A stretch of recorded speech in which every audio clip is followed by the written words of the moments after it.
15° sud par 47,03 est, des coordonnées qui nous amènent directement à la verticale de Bessakou, un petit village au nord-ouest de Madagascar. Une zone très enclavée.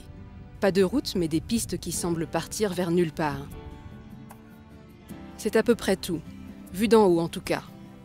Et pourtant, ce village est différent. La photo satellite nous révèle, à quelques kilomètres au nord, d'étranges formes géométriques, comme de grandes piscines, perdues au bout du monde. Et puis, il y a 8 ans à peine, on comptait 15 habitants à Bessakou. Aujourd'hui, ils sont près de 4000. Pourquoi ? Il y a plus de 15 ans, le groupe Unima a fait un pari très audacieux. Installer à Bessakou sa ferme d'élevage, en y pratiquant un éco-modèle d'aquaculture douce. Développement durable et respect absolu de l'environnement sont les maîtres mots qui ont guidé les responsables depuis son origine.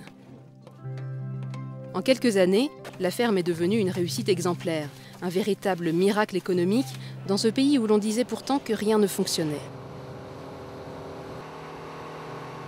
Tout le monde nous disait c'est impossible de faire du développement ici. Pourtant, nous l'avons fait. Nous l'avons fait parce que nous y avons cru, parce que nous avions une vision, parce que nous sommes porteurs d'espérance. Dans ce pays qui est un des plus pauvres du monde, il est possible de faire des choses remarquables, des choses extraordinaires, en mobilisant les énergies, en mobilisant les hommes et les femmes, et en donnant du sens à nos actions. C'est au début des années 90 que le groupe se lance dans l'élevage de crevettes label rouge dans ces gigantesques bassins. Une activité qui a permis de créer des centaines d'emplois dans ce no man's land. Tout aurait pu s'arrêter là, mais les responsables d'Unima voient les choses autrement. Ici, on a décidé de travailler ensemble d'une autre façon. On ne peut pas faire la meilleure crevette du monde si on n'a pas un personnel bien formé, heureux de travailler, en bonne santé, avec des enfants qui respirent aussi la santé et qui ont un avenir.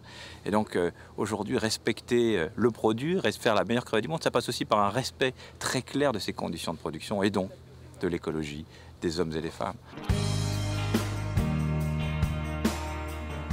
C'est un des plus grands défis de notre époque.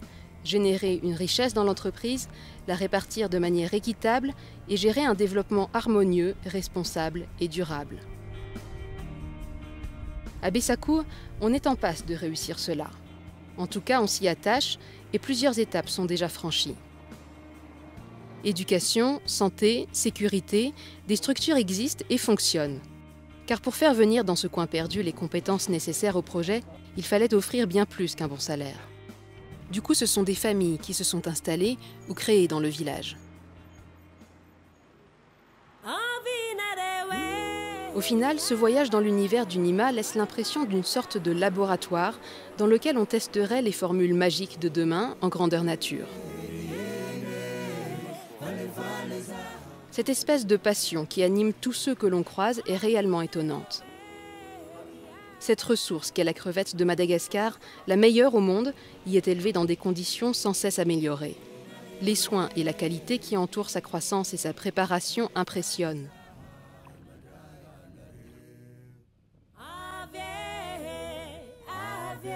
Même si tout n'est pas toujours simple, Unima a réussi à ouvrir une voie nouvelle ici à Madagascar.